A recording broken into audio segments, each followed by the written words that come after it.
মহান আল্লাহর শুকরিয়া করছি, যিনি অতীব দয়া পরবশ হয়ে আমাদেরকে জান্নাতের বাগানে তারই সন্তুষ্টির জন্য একত্রিত হওয়ার তৌফিক দিয়েছেন। আমরা সবাই পড়ছি আলহামদুলিল্লাহ, সুবহানাল্লাহি ওয়া বিহামদিহি, সুবহানাল্লাহিল আযীম, বিসমিল্লাহি তাওয়াক্কালতু আলাল্লাহ আন্নাল কুওয়াতা লিল্লাহি জামিআ।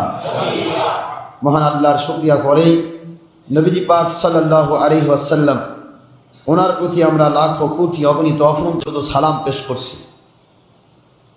যার উপর দরুদ সালাম পড়লে আল্লাহ খুশি হয়ে কমের পক্ষে 10টি ঊর্ধ্বে 70টি রহমত নাজিল করেন, 10টি গুনাহ মাফ করে দেন, 10টি রহমতের দরজা বাড়িয়ে দেন।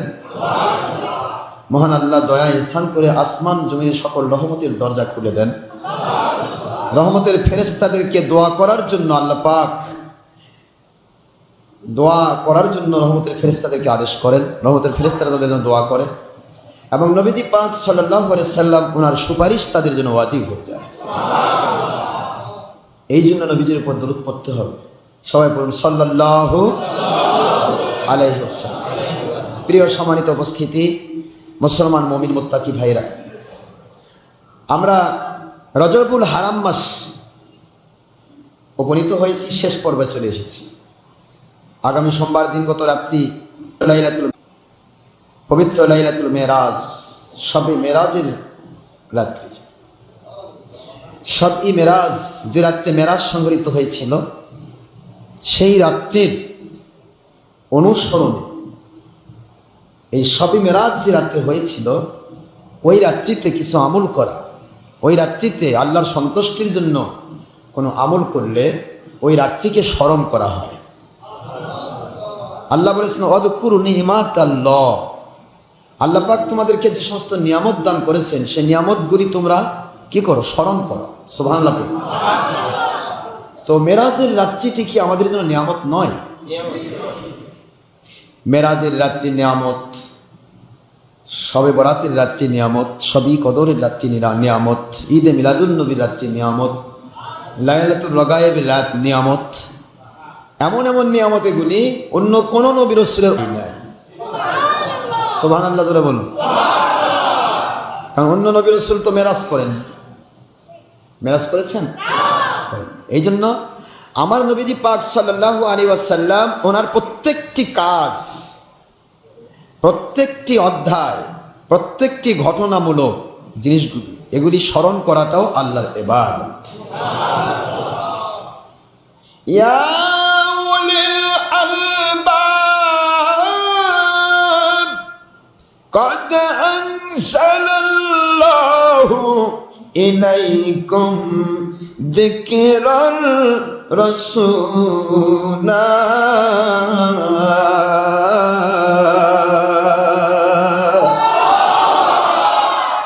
আল্লাহর বাণী কোরআন শরীফের সূরাত আত-তালাক 28 পারা 9 এবং 10 নম্বর আয়াত শরীফ।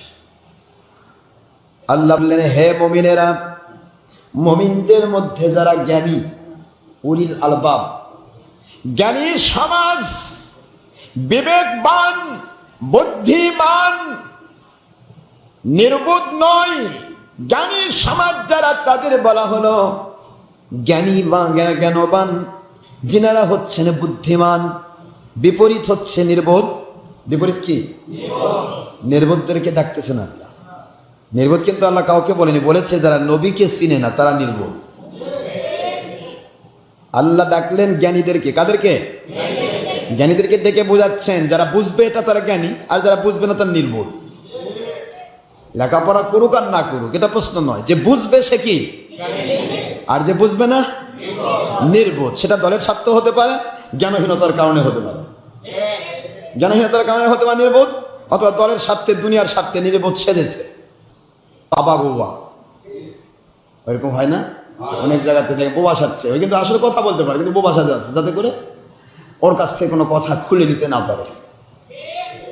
বোবা মানুষ কথা বলতে পারছে না, মারিস না পারে, মারিস না, কি বুঝতে পারতেছে না? তো নির্বোধ কেউ অর্থের স্বার্থে, দুনিয়ার স্বার্থে, দলের স্বার্থে নির্বোধ সাজে, আবার কেউ এমনিতেই জ্ঞানহীন হওয়ার কারণে নির্বোধ হয়। তা আল্লাহ বলছেন যে যারা নির্বোধ, সে যেখানেই হোক, নির্বোধ যারা, তারা আমার নবীকে চিনবে না। এই জন্য ডাক দিলেন এখানে জ্ঞানী, হে জ্ঞানী সমাজ, ইয়া উলিল আলবাব, হে জ্ঞানী সমাজ, কদ আনসারাল্লাহু, আল্লাহ রাব্বুল আলামিন নাজিল করেছেন, ইলাইকুম, তোমাদের নিকটে, যিকরার রাসূলা, এমন এক রাসূল যার আলোচনায় আল্লাহর জিকির, যার আলোচনায়, মেরাজের রাত্রে আলোচনা করলে আমার নবীর আলোচনা হয়, মিলাদ করলে আমার নবীর আলোচনা হয়, দরুদ সালাম পড়লে আমার নবীজি সাল্লাল্লাহু আলাইহি ওয়াসাল্লাম ওনার আলোচনা হয়, হাদিস শরীফ পড়লে বুঝালে ওনার আলোচনা হয়, কোরআন শরীফ পড়লেও নবীজির আলোচনা হয়। এই জন্য আমার আল্লাহ বলেন, যখন আপনার আলোচনা হবে নবী, সেটাই হবে আমার আলোচনা। আপনার আলোচনা যারা করবে, আমার আলোচনা তারা করবে। আর আমার আলোচনা যখন হবে, যখন কেউ বলবে আল্লাহ মানি, তখনই তার মানার দাবি এসে যাবে নবী মান। সুবহানাল্লাহ বলেন। যখনই কেউ বলবে কোরআন মানি, তখনই কোরআন মানার দাবি করতে গেলে আল্লাহর জিকির, আল্লাহকে মানতে চায়। আমার আল্লাহ বলেন, আমার কোরআন মানার দাবি করলে আপনার জিকির হয়ে যাবে, কারণ কোরআন ডাইরেক্ট আসে নাই, কোরআন শরীফ আপনার মধ্য দিয়ে এসেছে। আল্লাহু আকবার জোরে বলুন। যে আলোচনায় করা হোক, আলোচনা করলে আমার আল্লাহ এবং নবী চলে আসবেন। গোটা জগতের স্রষ্টা আমার আল্লাহ, আর গোটা জগতের রহমাতুল লিল আলামিন আমার আল্লাহ বানিয়েছেন আমার আখিরি রাসূল হুজুর পাক মুহাম্মাদুর রাসূলুল্লাহ সাল্লাল্লাহু আলাইহি ওয়াসাল্লাম, ওনাকে, তাকে বানানো হয়েছে। সুতরাং আল্লাহর কথা বলে রহমাতুল লিল আলামিনের কথা আসবে, রহমাতুল লিল আলামিনের কথা বললে আল্লাহর কথা চলে আসবে। সুবহানাল্লাহ। এটা কি বলা হয়? জিকির। এটা কি বলা হয়? জিকির। তা আল্লাহর জিকির, আমার নবীজির আলোচনা, কার জিকির? কে বললেন? আল্লাহ বললেন। এখন নবীর আলোচনা করলে যে কেমন খারাপ করে, তাহলে সে কি আল্লাহর দুশমন না? এই জন্যই মেরাজের ঘটনা অনেকে বলতে দিতে চায়। মেরাজের প্রতি রাত কি মেরাজ হয়? প্রতি বছর মেরাজ হয়? গল্প করে, প্রতিদিন কি, প্রতি বছর কি নবীর মিলাদ হয়? মিলাদ তো একদিন হয়েছে, মানে নবীর জন্ম হয়েছে একদিন, আবার ঈদে মিলাদুন নবী কেন? প্রতিদিন বছর কি নবী মিলাদ হয়? মানে কত ইবলিসের যে কত চিন্তা, ইবলিসের চিন্তার শেষ নাই। আমল করবেন আপনি, কষ্ট পাবে ইবলিস, ও আমল না করে কষ্ট পায়, আর আল্লাহওয়ালা আমল করে শান্তি পায়। ঠিক না বা ঠিক যেরকম এখন ইবলিস যেগুলা মুন্সির উপর ভর করে, সেগুলা মুন্সি এগুলা করে, ঠিক নেই? সবাই বলে কি এগুলা মুন্সি না, তো মৌলভী। মৌ মানে দুনিয়া, লোভী মানে লোভে, দুনিয়ার লোভী, দুনিয়ার লোভে ইসলাম বিক্রি করে যারা, তারা। কিন্তু হক্কানি আলেম যারা, সে যে কেউ হোক, যে কেউ হোক, হক্কানি যারা, হক কোরআন সুন্নাহ কিয়াসকে মানে, নবীর দুশ্মনী করে না, সাহাবীর দুশ্মনী করে না, ওলিয়া উলিয়ার দুশ্মনী করে না, এজিদ বাহিনীর পক্ষ গ্রহণ করে না, আমার নবীকে আমাদের মতো বলে না, মাটির মানুষ বলে না, নবীজিকে বড় ভাইয়ের মতো বলে না, এক কথায় হারাম কাজে রত থাকে না, সে যে কেউ হোক, কোন গ্রুপে এটা আমি জানি না, সেটা কওমি না খারেজি না তবলিগি না অমুক না তমুক না আলিয়া না জামাতি না আওয়ামী লীগ না বিএনপি, পৃথিবীর কিছুই জানতে চাই না। যিনি আমার আল্লাহ এবং রাসূলের ক্ষেত্রে হারাম হালাল তমিজ করে চলার চেষ্টা করছেন এবং নবীজির দুশ্মনী করেন না, তারা হক্কানি আলেম, আমার মাথার তাজ। আমি কিন্তু কোন হক্কানি আলেমের বিরোধী নই। হক্কানি আলেমের বিরোধী হলে সে তো আল্লাহর বিরোধী। কি ঠিক না? নাউযুবিল্লাহ। হক্কানি আলেমের বিরোধী নয়। আল্লাহর ইসলামকে যারা এদিক সেদিক করে ফেলে, ইফরাত তাফরিত করে ফেলে, হালাল হারাম জায়েজ নাজায়েজ সুন্নত বেদাত উল্টা পাল্টা ফতোয়া দিয়ে নিজেরাও বেঈমান হচ্ছে, লক্ষ লক্ষ ভক্ত সাধারণ সরল মনা আল্লাহ ভীরু মানুষকে বেঈমান বানাচ্ছে, ওই সমস্ত বাতিল মৌলবী মুন্সিদের আমরা দুশমন। ওদের দ্বারা মানুষ বেঈমান হয়। মানুষকে বেঈমান হওয়ার সুযোগ দেওয়া যাবে না। আপনারা শুনছেন কোনদিন বাংলাদেশে কোন সাধারণ মানুষ শবে মিলাদের দুশমনী করছে? ঈদে মিলাদুন্নবী দুশমনী করছে? যদি কোনো সাধারণ মানুষ করেও থাকে তাহলে সে কোনো একটা ইবলিসের তাড়নায় পড়েছে। সাধারণ মানুষের দোষ নেই। সাধারণ মানুষ আজও ইসলাম মানতে চায়। আমার বাংলা, ভারত, পাকিস্তান, এই বাংলা জমিনে সাবকন্টিনেন্ট ভারত, পাকিস্তান, বাংলাদেশ, এই বাংলাদেশের মুসলমানের রক্তের ভিতরে আছে আল্লাহর ওলিদের রক্ত। সুতরাং তারা সত্যিকার ইসলাম মানতে আজও রাজি, কিন্তু সত্যিকার ইসলামের নিকটেও যেতে দেওয়া হচ্ছে না। যারাই সত্য বলবে তারাই ভণ্ড, যারাই সত্য বলবে তার ওয়াজ বন্ধ করো, যারাই সত্য বলবে তার কাছে যেতে দিও না। যত মিথ্যা বলা লাগে বলো, সবাই মিলে সমষ্টিগতভাবে মসজিদে বসে থাকে পরামর্শ করে। এই মিথ্যা না বললে তো আমাদের দল থাকবে না, সবাই মিলে পরামর্শ করে মিথ্যা করে। এই হলো মিথ্যাবাদী ধাপ্পাবাজ, জন্মজাত আর বংশজাত সূত্রে মিথ্যাবাদী বাতিল 72। এদের চিন্তা কি করে আমরা নিজেকে ঠেকাবো, নিজেকে না বাঁচালে তো মানুষের কাছে ফাঁস হয়ে গেলে তো আমাদের আর অস্তিত্ব থাকবে না। এই অস্তিত্ব ঠিকানোর জন্য বাতিল 72 ফেরকা ধর্মের লেবেলধারী বেঈমানেরা সত্যিকারের আল্লাহ ওয়ালাদের দুশমনী করে। সামনে দাঁড়াবার হিম্মত নাই, পিছনে কুটুর কাটুর মিথ্যা, হাজার রকমের মিথ্যা পড়ছে। বলুন, মিথ্যা, ছলচাতুরি, ধাপ্পাবাজি এগুলি করার জন্যই তো এজিদ বাহিনীর অভিনয় থাকবে, ঠিক না? ঠিক। এজিদ বাহিনী যদি না থাকে তাহলে হুসেন বাহিনী চিনবেন কেমনে, ঠিক না ভাই? ভূমিকায় দুইটা থাকবে, কারা এজিদ বাহিনীর ভূমিকা পালন করছে আর কারা হুসেন বাহিনীর ভূমিকা পালন করছে, কারা আবু বকর ওমর বাহিনীর ভূমিকা পালন করছে, কারা আবু জাহেলের বাহিনীর ভূমিকা পালন করছে। এটা শুধুমাত্র বিবেক দিয়ে চিন্তা ভাবনা করে দেখার বিষয়। তারপরে আপনি গ্রহণ করবেন। আপনার গ্রহণ করার বিষয়টা একটাই, থাকবে সবই।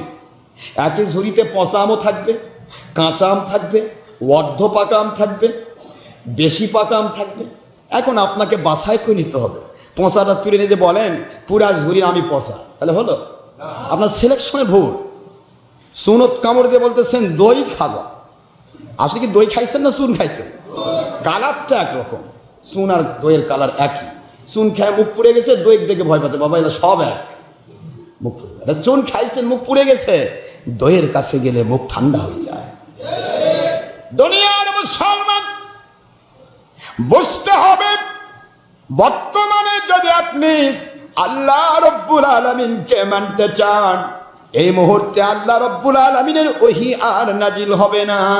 এই মুহূর্তে মহান রাসূল পাক সাল্লাল্লাহু আলাইহি সাল্লাম আর কোনদিন আপনাকে হাদিস বলতে আসবেন না। এই মুহূর্তে আপনাকে বাছাই করতে হবে, যাচাই করতে হবে।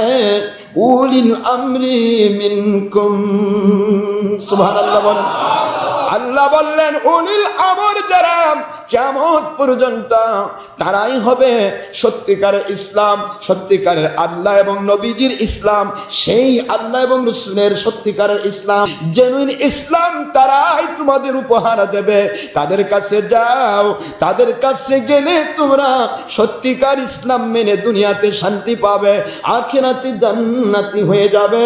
কিন্তু দুধ আর দই আর চুন মার্কা, দইকে দেখে যদি চুন দেখে, দই দেখে যদি চুন মনে করে ভয় পেয়ে পালিয়ে যান, তাহলে সারা জীবন দই কপালে জুটবে না, সব সুবিধা পালিয়ে যাবে। ভালো থাকবে না নাকি? না ধ্বংস হয়ে যাবে পৃথিবীর ভালো থাকবে না। এই ভালোটা যেটা, সেটা নবীর পক্ষে কথা বলবে, এটা মনে থাকবে তো। ভালো যেটা হবে সে যে কেউ হোক, a not only doctor Ashraf, not only অন্য কেউ, যে কেউ ভালো যিনি হবেন তার প্রধান সিম্পটম তিনি দলের স্বার্থে কথা বলবেন না, অর্থের স্বার্থে কথা বলবেন না, দুনিয়ার স্বার্থে কথা বলবেন না। তিনি কথা বলবেন, উল্টাপাল্টা করতে পারবেন না। তিনি কমপ্লিটলি আল্লাহ এবং নবীজির প্রেমে কথা বলবেন। প্রত্যেকটা কাজে, কথায়, লেখনীতে আপনি নবী প্রেম, আল্লাহ প্রেম তার ভিতরে পাবেন, দুশমনী পাবেন না। সেই সমস্ত আল্লাহওয়ালা যারা, তাদেরকে মেনে নিলেই আল্লাহ এবং রসুলকে সত্যিকার ভাবে মানতে পারবেন। মেরাজ আসতেছে, আমরা মেরাজ সম্পর্কে স্মরণ করে, মেরাজকে স্মরণ করে এ রাত্রিতে আমাদেরকে কত নিয়ামত দেওয়া হয়েছে একটু চিন্তা করছেন কি? এ রাত্রিতে নিয়ামত দেওয়া হয়েছে জান্নাতের চাবি নামাজ। কি জোরে বলেন? সালাত। এখন তো সব সালাত শুরু করে দিছে, কয় নামাজ বলা যাবে না, সালাত বলতে হবে। সালাদটা কিসের রে ভাই? টমেটোর নাকি গাজরের নাকি শশা? সালাদ কাকে বলে? সালাদ তো কোনো শব্দ আরবিতে নেই, আরবিতে আছে সালাত। কি আছে তোরা বলুন? তো সালাত বলা পারে না, কয় সালাত, কিন্তু নামাজ বলা যাবে না। ওই অশুদ্ধ আরবি বলার চাইতে নামাজ বলা 1000 গুণে ভালো। টমেটোর সালাদ খাচ্ছেন আপনি, টমেটোর সালাদ।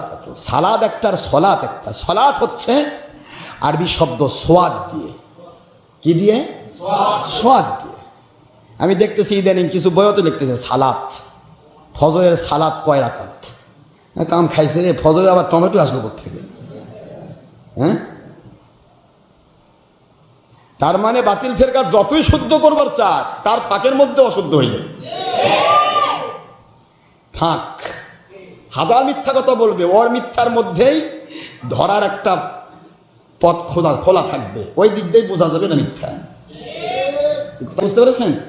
আমি আপনাদেরকে বোঝাতে চাচ্ছি যে সলাৎ যেটা আসলো, নামাজ, সলাৎ যাহা তাহাই নামাজ। মনে থাকবে তো? ইউনিভার্সিটি যাহা তাহাই বিশ্ববিদ্যালয়, এটা মনে থাকবে?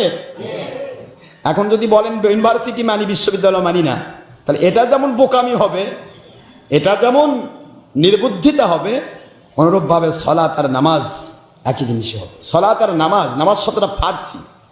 ভারত পাকিস্তান বাংলাদেশে যে আল্লাহর ওলিরা, আওলাদের রসুলগণ, এগুলাও একটা প্রমাণ। এই বাতিল 72 ফেরকা এই জন্য তো এগুলো উঠাতে চাচ্ছে, কারণ যে সমস্ত আল্লাহর ওলিরা, আওলাদের রসুলগণ, আওলাদের সাহাবীগণ বিভিন্ন দেশ থেকে এসেছিলেন, ইয়ামান থেকে, বিভিন্ন পার্সিয়ান থেকে, বিভিন্ন দেশ থেকে এসেছিলেন, তারা অধিকাংশই তারা ফার্সি ভাষায় কথা বলতেন। যার কারণেই আমাদের ভারত পাকিস্তান বাংলাদেশে সলাত নামাজ হয়ে গেছে, সিয়াম রোজা হয়ে গেছে, শায়েখ ওলি মুর্শিদ পীর হয়ে গেছে, পীর শব্দ ফার্সি। জান্নাত বেহেশত হয়ে গেছে, জাহান্নাম নার দোজক হয়ে গেছে, লাইলাতুল মুবারাকা, লাইলাতুল বরাত, সবই বরাত হয়ে গেছে। কথা কি বুঝতে পেরেছেন? ফেরেশতা, মালাইকা ফেরেশতা হয়ে গেছে। ফেরেশতা তো ফার্সি শব্দ। এটাও প্রমাণ করে, এগুলি ফেলে দেওয়া যাবে না, এটাও প্রমাণ করে ভারত পাকিস্তান বাংলাদেশে কোনো বাতিল ফেরকা ইসলাম নিয়ে আসে নাই, আল্লাহর ওলিরা ইসলাম নিয়ে এসেছে। এটাও প্রমাণ। আর এই প্রমাণগুলি তো বন্ধ করার চেষ্টা করছে, খালি মাজারগুলা ভাঙ্গো, তাহলে প্রমাণ হয়ে যাবে যে দুনিয়াতে কোনো ওলি ছিল না। ওলি ছিল না, এখন নাই, ভবিষ্যতেও থাকতে দেওয়া হবে না। সব আগাছা দিয়ে আমরা দুনিয়া আবাদ করব। আরে আগাছাতে দুনিয়া আবাদ হয়? আগাছা দিয়ে গোটা দুনিয়া জঙ্গল হয়। কি হয় কথা বলেন? জঙ্গল। আগাছা দিয়ে কোনো আবাদ হয় না, আবাদ হয় মূল আল্লাহ পাক প্রদত্ত নিয়ামত আল্লাহর ওলিদের দ্বারা। জোরে বলুন সুবহানাল্লাহ। ইসলামের আবাদ তো সবার দ্বারা হবে না। এই জন্য আজকে বহুত চেষ্টা চলছে। তো আমরা মেরাজ সম্পর্কে আজকে আলোচনা, বিষয় অনেক বড় আলোচনা, কিন্তু সেই আলোচনা তো আজকে আর সম্ভব হবে না। যদি আল্লাহ তৌফিক দেন ইনশাআল্লাহ সোমবার দিনগত রাত, মনে থাকবে?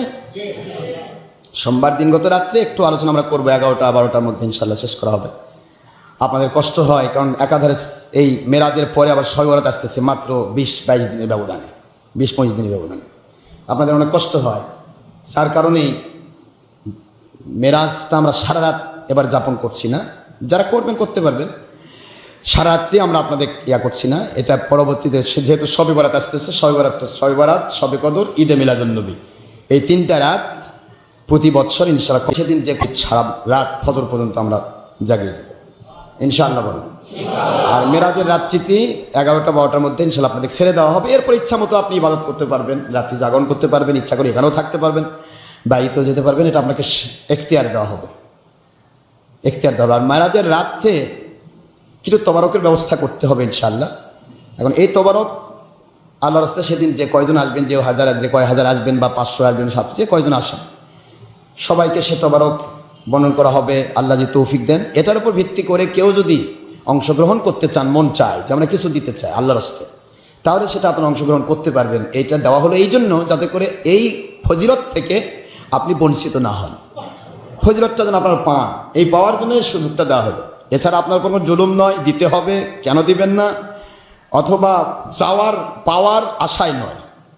যদি মন চায় যে হ্যাঁ এতগুলি মানুষ খাবে, তাদেরকে খাওয়ার জন্য আল্লাহ হাবিব যেহেতু বলেছেন বুখারী হাদিসে, তুতঈমুত তাআম আফশুস সালাম খায়রুল আমাল, উত্তম আমল হচ্ছে মানুষকে সালাম দেওয়া এবং পরস্পরকে মানুষকে আল্লাহওয়ালাদেরকে খাদ্য খাওয়ানো। যারা বলুন সুবহানাল্লাহ। তো খাদ্য খাওয়ানো হলো উত্তম আমল, বুখারীর হাদিস মোতাবেক উত্তম আমল। তো খাদ্য খাওয়ানো একটা সুন্নত, মান তামাসসাকা বিসুন্নতি ইনদা ফাসাদি উম্মতি ফালাহু আজরু মিয়াতি শাহীদিন আও কামা ক্বালা রাসূলুল্লাহ সাল্লাল্লাহু আলাইহি ওয়াসাল্লাম। মিশকাত শরীফের 30 পৃষ্ঠা সহ আরবি ভলিউম 1 নয় 2 নয় 40 বেশি হাদিস শরীফের কিতাব হুজুর পাক সাল্লাল্লাহু আলাইহি ওয়াসাল্লাম পাক জবান মুবারকের শাহ নামে দলেন দুনিয়ার মুসলমানেরা ফিতনার সময় যখন ইসলামের নামে দলাদলি হবে, ভাগাভাগি হবে, ইসলামকে নিয়ে ছিনিমিনি খেলা হবে, আল্লাহ এবং আল্লাহ রাসূলের নামে অধর্মের কাজ চলবে, ফিতনা ফাসাদ হবে, কোনটি ভালো কোনটি মন্দ এটা বোঝার মতো চিন্তা ভাবনা করে বুঝতে হবে। এমন সময়ে যখন আসবে, সেই সময়ে যারা এক একটা সুন্নতের পাবন্দ হবে, প্রত্যেক সুন্নতের বদলা 100 শহীদের মর্যাদা দান করা হবে। কয়শ শহীদের মর্যাদা দেওয়া হবে? তাহলে সুন্নতের আমলের দাম আছে, সুন্নত করবেন, সুন্নত পালন করবেন। আর সবাই পারলে পারতপক্ষে একটা টুপির দাম খুব বেশি না। কয় টাকা করে দর্জি? 25 টাকা। অথবা দর্জি 2 টাকা লাভ হয়, দর্জি গরিব মানুষ, সে 2 টাকা লাভ করলো, 2 টাকা লাভ করে আপনাকে দিল একটা সুন্নতি টুপি, 100 শহীদের মর্যাদা একটা টুপি। টুপি পরতেই হবে, বাতিল টুপি পরবো কেন? বাজারি টুপি পরে লাভ আছে ভাই? আরে কথা বল না, কেন লাভ আছে? আর হ্যাঁ, যদি কেউ বলে আপনাকে যে ভাই এটা বাজারি নয়, এটা সুন্নত, তাহলে আপনি ওটা পরেন, ওর দলিল দিবেন যে ভাই এর দলিল আছে, পড়বে। সুন্নতি টুপি পরেন, টুপি না পড়লেও নামাজ হবে। আমি বলবো টুপি না পড়লে নামাজ হবে না, তা বলবো না, কিন্তু একটা সুন্নতের দাম আছে না নাই? একটা সুন্নত 100 শহীদের মর্যাদা। ফরজ সুন্নত হচ্ছে ফরজের পরিপূরক, সুন্নত ফরজের পরিপূরক। যেমন আপনার নাভি থেকে হাঁটুর নিচ পর্যন্ত কাপড় পরা কি? এটাকে সতর ঢাকা কি? ফরজ। আচ্ছা, এই ফরজ আদায় করে অফিসে চলে যাবেন, অফিস হবে তো? বলবে পাগলটা কোথেকে আসলো, তাই বলবে না ভাই? কোথায় ফরজ কোন পর্যন্ত বলেন না আমাকে? নাভির উপর থেকে হাঁটুর, আচ্ছা নাভির উপর থেকে হাঁটুর নিচ পর্যন্ত কাপড় পরবেন, পুরাটা ফাঁকা রেখে অফিসে যাবেন, হবে তো? ডিসি অফিসে হবে? প্রধানমন্ত্রী ভবনে? সারা পৃথিবীর কোন জায়গায় হবে না? খ্রিস্টানের কাছে গেলেও কেউ তুই কি পাগল নাকি রে, এই তোর মাথা কিছু নাই, তুই এদিকে সব ঢাক খুলে আসছিস। তাহলে শুধু ফরজতে হয় না, ফরজের পরিপূরক সুন্নাত। যেরকম সুবহানাল্লাহ। আপনি যখন সুন্নতে রঙে রঙিন হবেন, তখন ফরজটা আরো বেশি আকর্ষিত হবে। সব জায়গায় এটা একই জিনিস। আপনি ফরজ করবেন, সুন্নত করবেন, এই যে ফরজ নামাজ, ইদানিং কিছু মানুষ আছে না বুঝতে পেরে এটা করে, কারণ বহুত প্রকার বাতিল ফেরকার মুন্সি বের হয়েছে। তো কার কাছে কে কি শুনতেছে, কেউ টিভিতে শোনে, কেউ ইন্টারনেটে শোনে, কেউ বিভিন্ন জায়গায় শুনে এখন এক একজনের কান ঝালাপালা হয়ে গেছে, আর সুবিধা খুঁজতেছে। ভালোই তো, এই হুজুর বললো যে মোনাজাত দরকার নেই, তো মোনাজাত করতে 5-10 মিনিট সময় লাগে, অযথাই সময়টা ব্যয় করার দরকার কি? বাস সুযোগ পেয়ে গেল, এখন এই নামাজ পড়ে করে না, ফরজ তো আদায় হয়ে গেছে, ফরজ কিন্তু আদায় হয়ে গেছে। আসসালামু আলাইকুম রহমতুল্লাহ, আসসালামু আলাইকুম রহমতুল্লাহ, ফরজ শেষ। কথা বলছেন নাকি আপনারা? কথা বুঝতেছেন আপনারা? এই ফরজ শেষ করে চলে গেলেন, মাশাআল্লাহ। তাহলে আপনি ওই রকমই হলো, নাভির থেকে হাঁটুর নিচ পর্যন্ত কাপড় পরে অফিসে গেলে যেরকম হয়, ওই ফরজ আদায় করে সুন্নত তরক করে গেলে একই রকম বুঝতে হবে। আপনাকে বুঝতে হবে আপনি কি করছেন, আপনার কাজটা কি। কেন করছেন? দুনিয়ার জন্য না আল্লাহর জন্য? যদি আল্লাহর জন্য হয়, আল্লাহ বলতেছেন আমাকে মানতে হলে আমার নবীকে মানো। তো নবীজি পাক সাল্লাল্লাহু আলাইহি সাল্লাম তিনি বলতেছেন ফরজ নামাজের পরে আফটার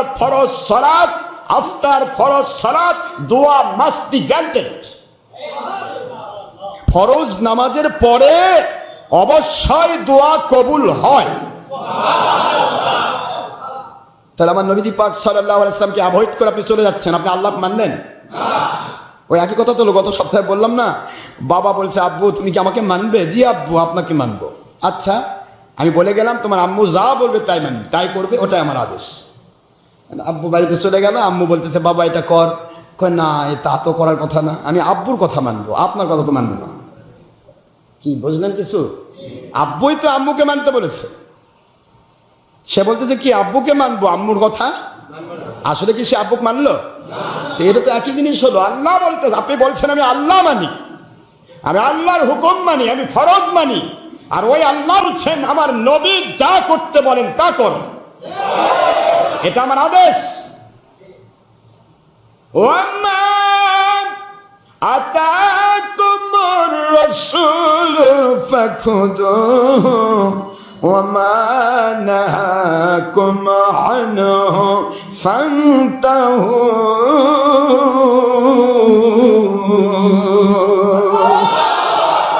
ওয়াত্তাকুল্লাহ ইন্নাল্লাহা শাদীদুল ইকাব।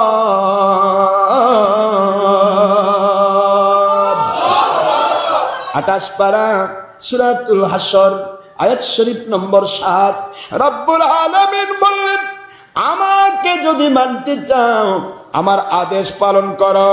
আমার নবীজি পাক সাল্লাল্লাহু আলাইহি সাল্লাম যা করেন বা করতে বলেন, যা নিয়ে আসেন তোমাদের সামনে, যা করতে আদেশ করেন তা তোমরা করো, আর যা তিনি নিষেধ করেন তা তোমরা ছেড়ে দাও। কথাটা কার? তাহলে নবীর সুন্নত মানবেন না আল্লাহ মানবে? হয়ে যাবে। নবীকে মানার দায়িত্ব কে দিয়েছে? আল্লাহ দিয়েছেন দায়িত্ব। কাজে আল্লাহকে মানতে হলে নবীজি পাক সাল্লাল্লাহু আলাইহি সাল্লামকে আল্লাহর আদেশ মানার কারণেই মানতে হবে। এই কথাটা কেন আমি বুঝাতে পারি না ভাইজান? সাধারণ মানুষ তো সবাই বোঝে, কিন্তু ধর্মের লেভেলধারী মৌলবীরা বোঝে না। মৌলভী নতুন একটা কারেকশন, লোভী। মৌ মানে দুনিয়া, আর লোভী মানে দুনিয়ার লোভে যারা ইসলামকে বিক্রি করে দেয় এরা মৌলভী। এরা যা ইচ্ছা তাই করছে, হারামকে হালাল, হালালকে হারাম করছে, ফরজকে তরক করতেছে, আবার আপনার জায়েজকে নাজায়েজ বলছে, আর সাধারণ মানুষকে বুঝাই দিচ্ছে আমরাই ঠিক আছি।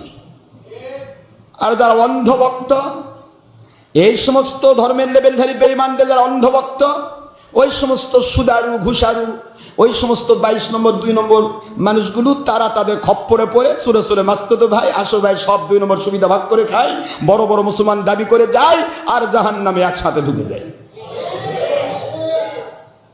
বিশাল মুসলমান মৌলবি একটা নামাজ পড়ে ছাড়ে দিল, দৌড় দিল কবর জিয়ারত করবে। আরে কবর জিয়ারত করা নফল, আর ফরজ নামাজের পরে হাত তুলে মুনাজাত করা নবীজির সুন্নত। তুই সুন্নত তরক করে নফল করবা দৌড়াচ্ছিস, মানুষক দেখাচ্ছিস আমি খুব আল্লাহওয়ালা। কাকে কি বুঝাবো আমি তো বুঝাতে পারি না। বোঝাতে গেলেই তো বাতিল 72 ফেরকা কয় ওই ভণ্ড, একলা বোঝায়। কারণ ভণ্ড শব্দটা খুব মজার জিনিস। ভণ্ড শব্দটা পৃথিবীর কোন আল্লাহওয়ালারা কাফের মুশরিকদেরকে বলেনি। রাসূল পাক সাল্লাল্লাহু আলাইহি ওয়াসাল্লাম কাফেরকে বলেনি আবু জাহেল তো ভণ্ড, এটা বলেনি। মানে আবু জাহেল নবীকে ভণ্ড নবী বলছে। তাহলে এরা পাইকারি আবু জাহেল। এখনকার যেগুলো ভণ্ড করছে ওলিয়াউলাকে, এরা পাইকারি আবু জাহেল, খুচরা নয় কিন্তু। মনে থাকবে তো কি আবু জাহেল? পাইকারি এজিদ বাহিনী। কারণ এদের মুখে মুখে শুধু যারা হক্কানি ওলি পাচ্ছে না তাদের সামনে দাঁড়াবার, কারণ কলিজা খুলে যাবে ওরা জানে। কিন্তু বাহিরে যাওয়া হবে না, যাওয়া হবে না। কেন? কই ভণ্ড, ভণ্ডের কাছে যাবে না। ভণ্ড মানে কি জিজ্ঞাসা করলে উত্তর দেবে না। ভণ্ড মানে, ভণ্ড মানে প্রতারক, ভণ্ড মানে ধোঁকাবাজ। এখন তোমরা নিজেরাই হারামকে হালাল, হালালকে হারাম বানায় মানুষের মাথায় ঘোল ঢালে দিয়ে তাদেরকে বেঈমান বানাচ্ছ। ভণ্ড হলে তো তোমরাই ভণ্ড, ধোঁকাবাজ তো আমরা না। আমরা তো যাই, যে সমস্ত চুলকানি দিছ ওইগুলি মলম দিয়ে একটু শুকানি দিচ্ছি। যে সমস্ত মানুষকে বেঈমান বানাচ্ছ ওই বেঈমান গুলোকে নতুন ভাবে মুসলমান বানানোর চেষ্টা করছি। আমরা তো ভুল করছি। আমার সোনার ভাই, সবই বরাত আসতেছে, সবই মেরাজ আসতেছে, এগুলি নিয়ে কিন্তু অনেক কথা হবে, অনেক কথা বলা হবে। বলবে এগুলি ইসলামী শরীয়তে নাই, ইসলামী শরীয়তে নাই। যে বলবে তাদের পায়ে হাত দিয়ে বলবো তোমাদের জন্ম কবে? কয় হাজার বছর আগে তোর জন্ম? তোমাদের জন্ম অতিরিক্ত হলে নাই 50 বছর, অতিরিক্ত হলে নাই বুড়া হয়ে গেছো 60 বছর 80 বছর। আর এগুলি হয়ে আসতেছে 1000 বছর ধরে।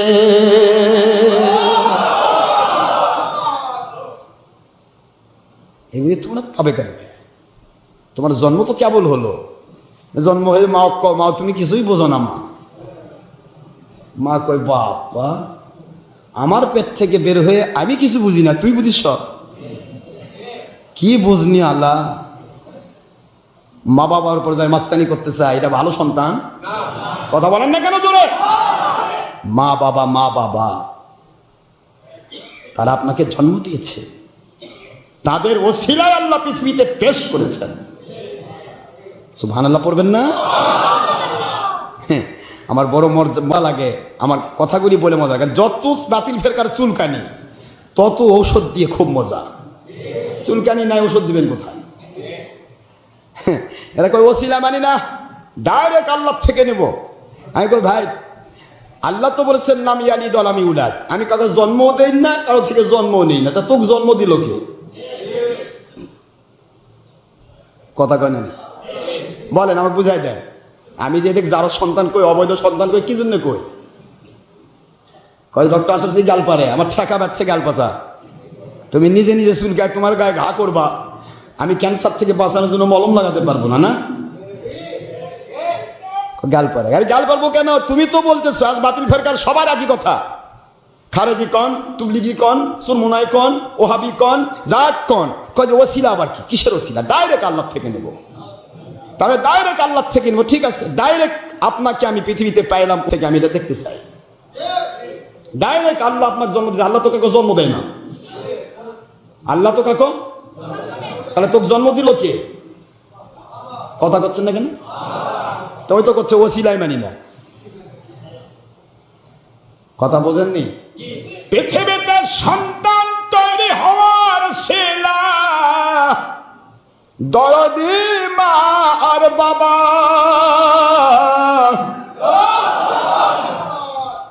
পৃথিবীতে কোরআন নাজিল হওয়ার ওসিলা আমার আখির রাসূল রাহমাতুল লিল আলামিন। জান্নাতের চাবি পাইছেন, ফাল দিয়ে জান্নাতে যাবেন। কি কথা কয়? সালাত আদায় করেন জান্নাতে চলে যাবেন।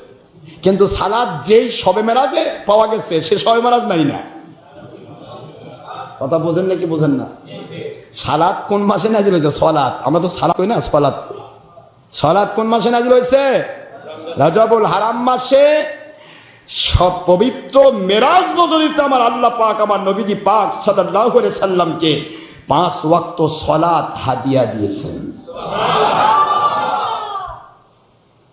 এখন বলতেছে মেরাজ হয়নি। তো মেরাজ হয়নি, সলাত পাইলেন কই?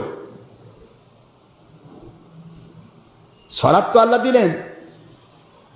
আমার আল্লাহ রাব্বুল আলামিন বুঝান দুনিয়ার মুসলমানেরা, মুমিনেরা, আমার আখির রাসূল সাল্লাল্লাহু আলাইহি ওয়াসাল্লামকে আমি কত ভালোবাসি রে, অন্যান্য নবী রাসূল আলাইহিমুস সালাম যত আমল করেছেন, সমস্ত যত তাদের অনুসারীরা আমল করেছেন, এক আমল করেছেন এক পেয়েছেন, দুই আমল করেছেন দুই পেয়েছেন, ঠিক নেই? কিন্তু আমার আখির রাসূল হুজুর পাক সাল্লাল্লাহু আলাইহি ওয়াসাল্লামকে আমি 50 ওয়াক্ত নামাজ দিলাম তার উম্মতের জন্য। কিন্তু আমি আমার নবীজির আবেদনের ভিত্তিতে 50 ওয়াক্ত কি পাশে নেমে নিয়ে আসলাম, কিন্তু সওয়াব কমালাম না। মান জাআ বিল হাসানাতি ফালাহু আশরু আমসালিহা।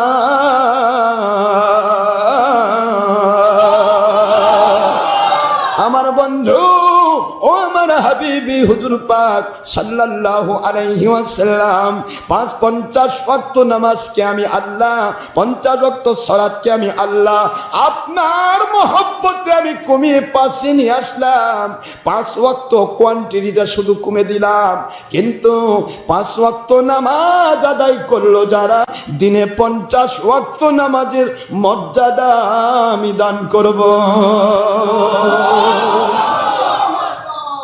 50 ওয়াক্ত নামাজই যারা পড়েছে, 50 ওয়াক্ত সালাতই আদায় করেছে, এই মর্যাদা আমি তাদেরকে দান করব। আল্লাহ সুবহানাহু ওয়া তাআলা কত দয়ার সাগর। আমার নবী পাক সাল্লাল্লাহু আলাইহি ওয়াসাল্লামকে আমার আল্লাহ কত ভালোবাসেন। এরপরে আল্লাহ বলেন, সালাত আদায় করতে যদি ওদের কষ্ট হয়, স্যাক্রিফাইস করে, কোরবানি করে, সময় ব্যয় করে, অর্থ ব্যয় করে, অনেক কষ্ট করে বহু দূর থেকে হেঁটে যায় হক জায়গা খোঁজার জন্য। কারণ যাত্রার পিছে নামাজ হবে না। একজন মানুষ চূড়ান্ত বড় দরজার আল্লাহর ওলি হোক না কেন, যদি তার পিছন দিক দিয়ে বায়ু যায়, যদি পেশাব পায়খানা হয়, ওযু থাকলো না, যার ওযু থাকে না সে ওলি হলেও তার পিছে নামাজ হবে না। বলেন না কেন? ওযু না থাকলে ঈমান নষ্ট হয় না, ওযু না থাকলে কবিরা গুনাহ হয় না, ওযু করে নিতে হয়, ওযু না থাকলে নামাজ আদায় হয় না। এইটা যদি সত্য হয়, যেই মৌলবীর ঈমান নাই তার পিছে নামাজ কেমনে হয়? সবার পিছে তো নামাজ হবে না। এমন একটা সময় আসবে, আখির রাসূল হুজুর পাক সাল্লাল্লাহু আলাইহি ওয়াসাল্লাম বুঝান, যে সময় পুরা মসজিদ ভরা মুসল্লি থাকবে, রং বেরঙের মসজিদ তৈরি হবে, মুসল্লি ভরা মসজিদ থাকবে, মসজিদ ভরা মুসল্লি থাকবে, কিন্তু ইমাম থেকে শুরু করে একজনেরও ঈমান পাওয়া যাবে না। নামাজ পরিমাণ নাই, পাকা নামাজ, তাই না? পাকা সালাত। হ্যাঁ, কেন ঈমান থাকবে না? কি করবে তারা? নামাজ পড়লে তো সেই ঈমানদার। অনেকে তো কয়, সহস্রী তবলিগীরা কয় না, যে যাই 5 ওয়াক্ত নামাজ পড়ে তাকে ঈমানের সাক্ষী দাও। 5 ওয়াক্ত নামাজ খালি নয়, 5 ওয়াক্ত নামাজ পড়লো, রমজানে রোজা রাখলো, হজ করলো, যাকাত দিল, দুনিয়ার সব করলো, সব করলো, শুধু যদি আমার নবী পাক সাল্লাল্লাহু আলাইহি সাল্লামকে আমাদের মতো বড় ভাইয়ের মতো মাটির মানুষ কয়, তাহলে সে কাফের। তার ঈমান নাই, ঈমান নাই, ঈমান নাই। নামাজ রোজা হজ যাকাতের 4 পয়সার দাম নাই।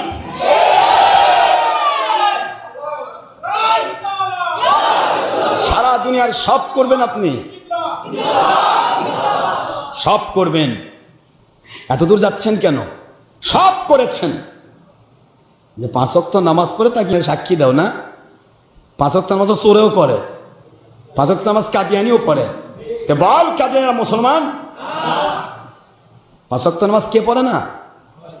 নামাজ রোজা হজ যাকাত আল্লাহর ওলিরাও করেন, এজিদ বাহিনীও করে। এজিদ বাহিনীটা হবে দুনিয়া কামাইয়ের জন্য, আল্লাহর ওলি দেখতে হবে আল্লাহ এবং নবী কামাইয়ের জন্য, আল্লাহ এবং নবীর সন্তুষ্টির জন্য।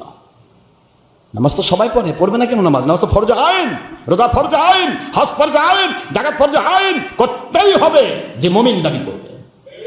কিন্তু এইটাই শেষ নয়, এইটাই শেষ নয়। কষ্ট হচ্ছে আপনাদের?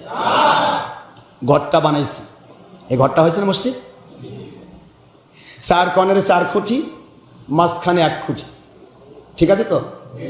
ছাদ দিলাম না, ওয়াল দিলাম না, ঘর হয়ে গেল? ওর মধ্যে থাকবেন? হ্যাঁ, শয়তান সব চুরি করে নিয়ে যাবে, চোরে সব চুরি করে নিয়ে যাবে। বোঝার চেষ্টা করবেন কিন্তু। নামাজ, কালেমা, নামাজ, রোজা, হজ, যাকাত, 5টা খুঁটি, 5টা স্তম্ভ, বেনা, বুনিয়াদ। বুঝতেছেন আপনারা? একটা ঘরে 5টা খুঁটি, 4 কর্নারে 4টা খুঁটি দিলেন, মাঝখানে 1টা খুঁটি দিলেন, বাস খুঁটি হয়ে গেল।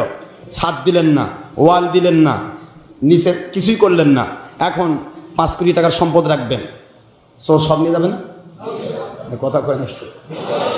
এই তো বুঝতে পেরেছেন। এখন নামাজ পড়েছেন, রোজা রেখেছেন, হজ করেছেন, যাকাত দিয়েছেন, সব খুঁটি ঠিক রেখেছেন, আপনার ওই সমস্ত খুঁটিগুলি শয়তান লাথি মেরে চুরি করে নিয়ে চলে যাবে, কারণ আপনার ঈমান নাই। কি নাই? কথা বললে কেন? আপনার নবী প্রেম নাই, আপনার আল্লাহ প্রেম নাই, নবীর সম্পর্কে সঠিক আকীদা নাই, সাহাবীদের সম্পর্কে সঠিক আকীদা নাই, ওলি আউলিয়া সম্পর্কে সঠিক আকীদা নাই, কোরআন সুন্নাহ সম্পর্কে সঠিক আকীদা নাই। অর্থাৎ আপনার কিছুই হয় নাই এখনো। এই 5টা নিয়ে খালি লাপালাপি করছেন, এটা শুধুমাত্র ওই মানুষকে দেখানোই হচ্ছে, কিছুই নাই। খুঁটিরও দাম আছে দরকার, ওয়ালেরও দরকার, উপরের ছাদেরও দরকার, এরপরে দরজার দরকার, দরজায় তালা চাবির দরকার। তারপরে সম্পদ চোর থেকে বাঁচানো যায়।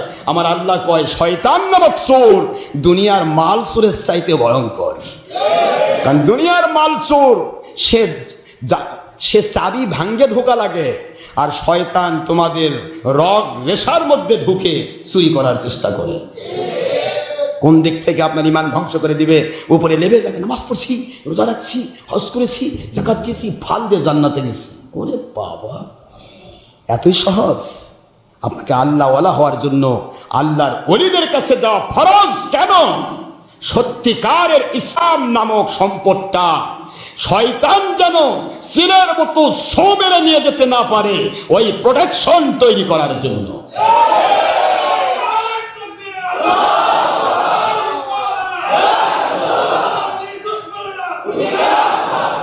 হক্কানি ওলি আউলিয়ার কাছে যাওয়ার একটাই কারণ, এই জন্য আল্লাহ আদেশ করলেন, আতিউল্লাহ ওয়া আতিউর রাসূল ওয়া উলিল আমরি মিনকুম।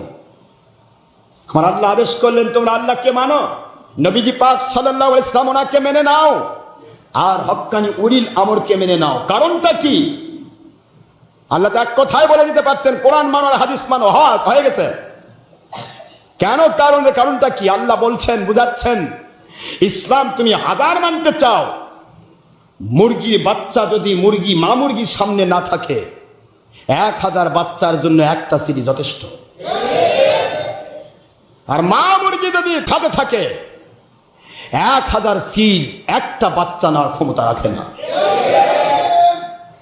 আল্লাহর ওলিদের সোহবতে যাওয়ার আদেশ করেছেন আল্লাহ এই জন্যই। ইয়া আইয়ুহাল্লাযীনা আমানু আতিউল্লাহ ওয়া আতিউর রাসূল ওয়া উলিল আমরি মিনকুম। فَإِن تَنَازَعْتُمْ فِي شَيْءٍ فَرُدُّوهُ إِلَى اللَّهِ وَرَسُولِهِ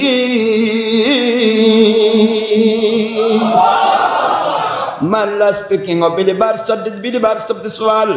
This notice not for disbelievers or non-Muslim. This notice only for believers or Muslim. If a male or a female, if a young or adult, if a student, oh believers of this world, by speaking of your Allah, who obey ulil amri minkum. That means he as well as or like he obey my Rasul Pak sallallahu alaihi wasallam, and who obey my Rasul Rasul Pak sallallahu alaihi wasallam, as well as or like he obey my Allah. It's speaking of Allah Pak. Ayat Sharif number 59 in Surah An-Nisa at the part of verse number 4 in Quran Sharif Madaniya. My Allah speaking, O believers of this world, Ya ayyuhalladhina amanu ati'ullaha wa ati'ur rasula wa ulil amri minkum. আল্লাহ কিভাবে আদেশ করতেছেন? কিভাবে আদেশ করছেন? হে দুনিয়ার মুমিন, যদি তোমরা উলিল আমর আল্লাহওয়ালা যারা তাদেরকে যদি মেনে নিতে পারো, যারা আল্লাহকে মানার মতো মানে, নবীজি পাক সাল্লাল্লাহু আলাইহি সাল্লামকে মানার মতো মানে, ওই রকম ব্যাখ্যা করে, নবীর পক্ষে ব্যাখ্যা করে, আল্লাহর পক্ষে ব্যাখ্যা করে, যেভাবেই হোক যত প্রকার বাতিল নবীজির বিরুদ্ধে বাতিল কথা আসে ওইগুলিকে প্রোটেকশন দেওয়ার জন্য চেষ্টা করে। ঠিক নেই? যত কথা আসবে সবকে রদ করতে হবে। ঠিক না? কারণ আল্লাহ ডাকতেও তো অনেক কথা বলেছেন। এই দুনিয়ার মানুষ, ইয়া আইয়ুহাল্লাযীনা আমানু, হে মুমিনেরা, লা তাকুলু রাইনা কাউলুন দুরনা আসমাউ। সুবহানাল্লাহ পড়বেন না? হে মুমিন, তুমি কেমন মুমিন দাবি করছো? আমার নবীকে তুমি জাতা করে ডাকবা? সুবহানাল্লাহ বলবেন না?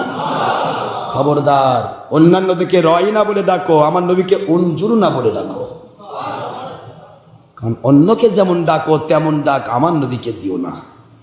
দেখছেন, এরা তো ভাষা বুঝে, খালি বলে ইয়া নবী বলা যাবে না।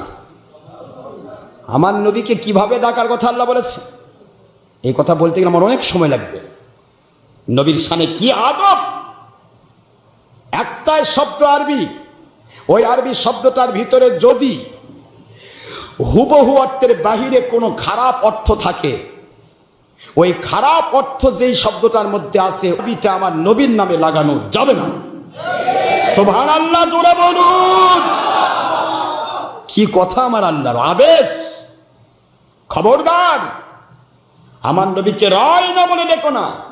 রাইনা শব্দের অর্থ দুইটা, একটা হলো আপনি আমাদের দিকে লক্ষ্য করুন, আমাদের দিকে তাকান, আর আরেকটা খারাপ অর্থ আছে, হে আমার রাখাল, হে আমাদের রাখাল। কথা বুঝতেছেন নাকি? হে আমাদের রাখাল। এই রাইনার ভিতরে দুইটা অর্থ, একটা হলো আমাদের দিকে লক্ষ্য করুন, আমাদের দিকে তাকান, আরেকটা হলো হে আমাদের রাখাল। এখন এই রাইনা শব্দ দিয়েও আল্লাহ ডাকতে নিষেধ করলেন যে কেউ যদি এই আয়াত ব্যবহার করতে, এই শব্দ ব্যবহার করে আর ব্যবহার করতে গিয়ে হে আমাদের রাখাল খেয়াল করে, সে কাফের হবে। এই জন্য কাউকে কাফের বানানোর চাইতে বরং কুলুন দুরনা, বরং তোমরা হে আমার নবীজি আমাদের দিকে দয়ার নজরে তাকান। হে আমার নবীজি পাক সাল্লাল্লাহু আলাইহি ওয়াসাল্লাম আমাদের দিকে করুণার দৃষ্টি দান করুন। কারণ উনজুরনা শব্দের ভিতরে হে আমাদের রাখাল অর্থ নাই, আর রাইনার ভিতরে আমাদের তাকানো আছে, আবার হে আমাদের রাখাল শব্দ আছে, যার কারণে আল্লাহ পাক কি আদব দেখাচ্ছেন। খবরদার, আমার নবীজি পাক সাল্লাল্লাহু আলাইহি ওয়াসাল্লামকে ডাকতে গিয়ে সাবধান। সুবহানাল্লাহ জোরে বলুন। আমার আল্লাহ বলেন, হে মুমিনেরা, তোমাদেরকে আমি এই আদেশ করলাম, আমার সত্যিকারের আল্লাহওয়ালা যারা, সত্যিকারের উলিল আমর যারা, তাদের সেন্টম হবে কি করে? নবী পাক সাল্লাল্লাহু আলাইহি সাল্লাম, সাহাবায়ে কেরাম এবং আল্লাহ রব্বুল আলামিন এর উপরে আসা যাবতীয় বাতিলদের, মিথ্যাচার সম্বলিত যাবতীয় কুৎসিত ভাষার তীরকে তারা রক্ষা করার চেষ্টা করবেন। সুবহানাল্লাহ বলবেন না? বলে দিল নবীরা ভুল করেছেন। কোরআন হাদিস দিয়েও যদি অপব্যাখ্যা করে ওরা প্রমাণ করতে চায়, কোরআন হাদিসের সঠিক ব্যাখ্যা করে নবীরা যে ভুল করতে পারেন না তা প্রমাণ করে দিতে হবে। বলে দিল কোরআনের ভাষা, ইন্নাল্লাহ আলা কুল্লি শাইইন কাদির, আল্লাহ সকল বিষয়ে সর্বশক্তিমান, যার কারণে আল্লাহর মিথ্যা বলারও শক্তি আছে। নাউজুবিল্লাহ বলেন। যদি চুরি করতে পারে, ডাকাতি করতে পারে, খুন করতে পারে, রাহাজানি করতে পারে, হারাম কাজ করতে পারে, তাহলে এগুলি মানুষই পারে। আর যদি বলা হয় আল্লাহ পারে না, তাহলে তো আল্লাহর শক্তি স্বীকার করা হলো না। নাউজুবিল্লাহ বলবেন না? কি বুদ্ধি দেখছেন? এগুলা দিয়ে বলতেছে নিশ্চয় আল্লাহ মানুষ যত কাজ করতে পারে, ভালো অথবা মন্দ, সবই আল্লাহ করতে পারেন। আমি বুঝাবো, সবই আল্লাহ করার ক্ষমতা রাখেন, কিন্তু কোনোদিন আল্লাহ খারাপ কাজ করেন নাই, এখনো করছেন না, কোনোদিন করবেনও না। কথা কি বুঝতে পেরেছেন? এইভাবে করে আল্লাহর উপরে যত আঘাত আসবে, নবীদের উপরে যত আঘাত আসবে, শয়তানি কথার তীর আসবে, ওলিয়া আউলিয়ার উপরে শয়তানি কথার তীর আসবে, সাহাবীদের উপরে শয়তানি কথার যাবতীয় তীর নিক্ষেপ হবে। ওই তীরগুলি আল্লাহর হক্কানি আলেম ওলিয়া আউলিয়ারা জীবন দিয়ে দিবে, কিন্তু ওই তীরগুলি তাদের বুকের মধ্যে বিদ্ধ করে নিয়ে ভণ্ড ফতোয়া নিয়ে মরবে, কিন্তু তারা আপোষ করবেন না। এমন একজন হক্কানি আল্লাহওয়ালা, এমন একজন হক্কানি উলিল আমর, যারা আল্লাহ এবং নবীজির পক্ষে সারাটা জীবন লড়ে যাবেন, জীবন দিয়ে দিবেন, কিন্তু আপোষ করবেন না। খারাপ কথা থেকে, আল্লাহ এবং রাসূল পাক সাল্লাল্লাহু আলাইহি ওয়াসাল্লামের শানে নিক্ষেপ করা থেকে তাদেরকে বিরত রাখার চেষ্টা করবেন।